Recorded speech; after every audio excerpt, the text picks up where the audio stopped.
Okay, the state of Louisiana is taking a page out of Florida's alligator Alcatraz, showing off its new detention center, Louisiana Lockup. It is based inside the country's largest maximum security prison and houses over 400 illegal immigrant detainees who are described as the worst of the worst. Governor Jeff Landry is releasing this new ad as a warning to criminal migrants. With 18,000 acres bordered by the Mississippi River, swamps filled with alligators. This facility will hold the most dangerous of criminals. All right, with us now is the Louisiana Governor, Jeff Landry. Governor, thank you for being here.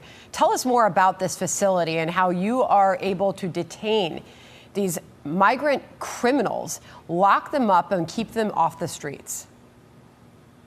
Well, first of all, Angola is the largest maximum security state penitentiary in America. It's 18,000 acres of a number of maximum security camps. We took one of our decrepit camps, revamped it. It was a maximum security facility. We revamped it to eventually it'll hold over 400 of the worst criminal illegals. And Sandra, the whole concept is to try to get these folks who are the worst of the worst out of state penitentiaries around the country and consolidate them where they can't continue to run their criminal enterprise. We can put them at Angola and they're not going anywhere. There are some incredible rap sheets of some of these criminals that you're locking up there. They are the worst of the worst, Governor. We have some of them that were provided to us with their names from DHS. This is as of September 25th. Raymond Lewis, aggravated assault of a police officer. Jose Gonzalez Suarez, homicide. Francisco Rodriguez Romero, homicide of a family member. Felix Fernando Martinez Rico, a rape. This is more from that new ad that you're putting out, Governor. Let's listen and watch. Drug dealers, human smugglers that have no place in this country. If you kill our next generation of Americans, absolutely there's consequences. You're going to end up here. Do you believe this is a model other states will follow, Governor? I would hope so. Look, here's what we know. We know that the open border policies of the Democrats have only wreaked havoc on America and America's cities. I mean, the amount of fentanyl, the amount of human traffickers, drug dealers, you name it. The worst of the worst has poured over the border over the last decade, and now we're rounding them up. And so if you're in this country and you are conducting illegal criminal activity, what we want you to know is you either get out of the country or we've got a place for you. Governor, you've got a busy few days there in Washington. A big day today, which you spent at the court. There's a legal battle over Louisiana's congressional map that could reverberate throughout the nation. I will read in part, quote, a Supreme Court ruling on voting rights could boost Republicans' redistricting efforts. If the High Court overturns the Act's Section 2, a provision that bans racial discrimination in voting, GOP-controlled states could redraw at least 19 more voting districts for the House of Representatives in favor of Republicans, according to a recent report by the voting rights advocacy groups Black Voters Matter Fund and Fair Fight Action. You're at the court today. What are you hearing, and which way is this going?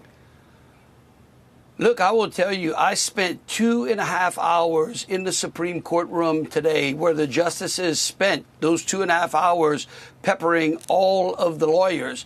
It goes to show you the complexity of this case and basically how complicated the court has created our Voting Rights Act enforcement. And what has happened is it has entangled states like Louisiana in a web of redistricting under which we never know. Either we violate the Voting Rights Act when we don't create a minority majority district, or when we do, we violate the Equal Protection Clause. And so we brought this case specifically so that the court could finally answer this question. It could have a watershed effect on redistricting in the country. Because, Sandra, the best way to stop discriminating based upon race is to stop discriminating based upon race. Yeah, this is the second time that the Supreme Court is hearing this case, Governor, and the conservative majority appears to be willing to blunt this provision. Is that fair to say? That's recent reporting.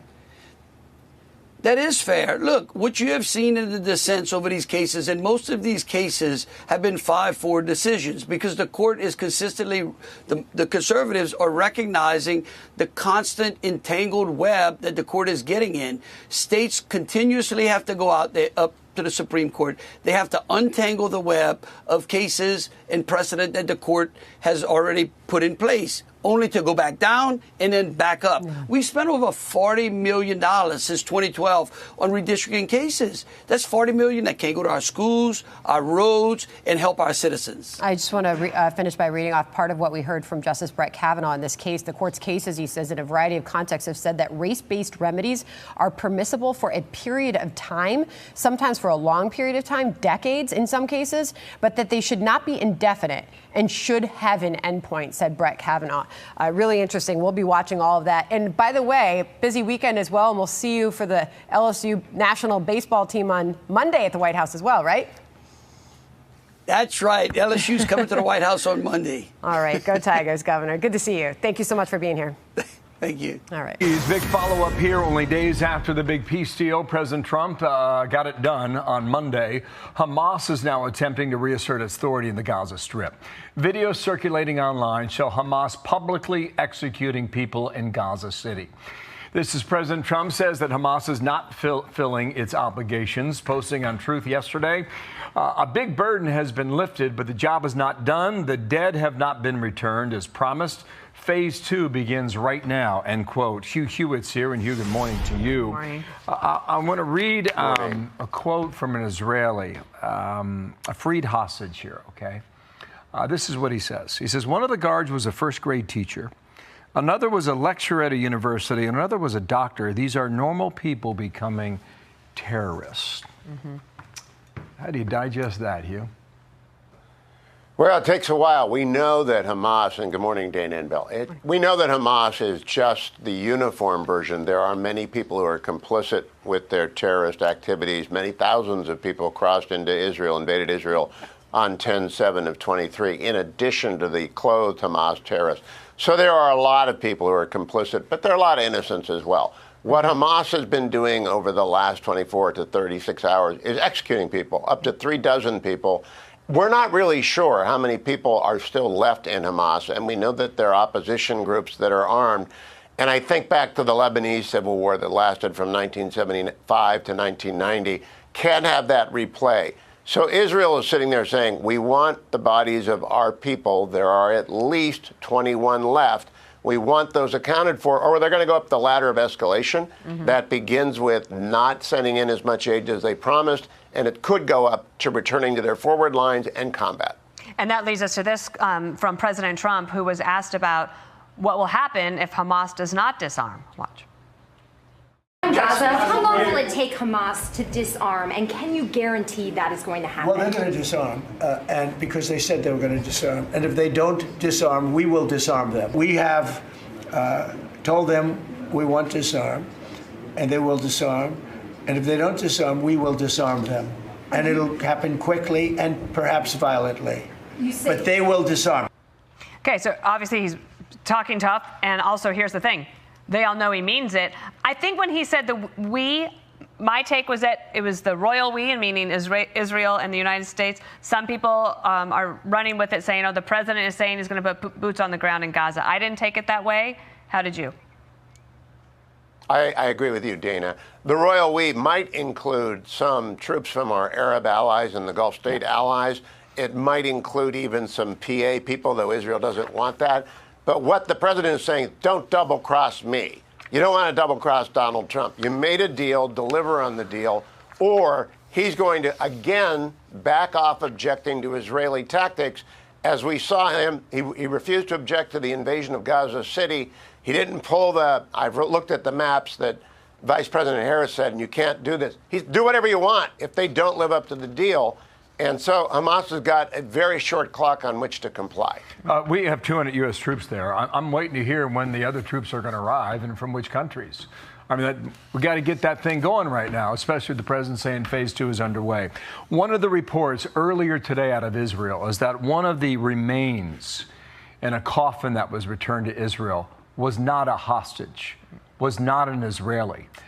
Here is Benjamin Netanyahu on talking about getting them back with the translation. Watch here. Regarding the fallen, with the same determination, the same responsibility, the same seriousness, we are dealing with the return of the fallen. We will spare no effort and no means to bring them back. I believe that this way, we will first receive good news about the return of additional fallen hostages.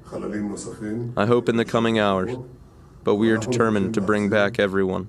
You know, Hugh, in the last couple of months, I honestly did not feel that the living hostages would ever go home, but they have. I don't know now how you accomplish this. Do you? I think the threat, the credible threat of force, which both Donald Trump and Prime Minister Netanyahu have made and followed through, is the only way to do it. But when the Israelis say, we want our people back, that's a unifying issue. And if they now escalate, there is no threat to living hostages. They might use penetrating ordnance to go down into the tunnel. They could flood the tunnels. They can do all sorts of things, and they can continue the destruction of Gaza City, which has to proceed if Israel has to move back to those front lines. So, Bill, I think that Hamas, watching in their cellar TVs, have better take this very seriously, very quickly. Hope you're right. Great to have you, Hugh. Thanks, Wonderful. Hugh. Thank you. Thank you.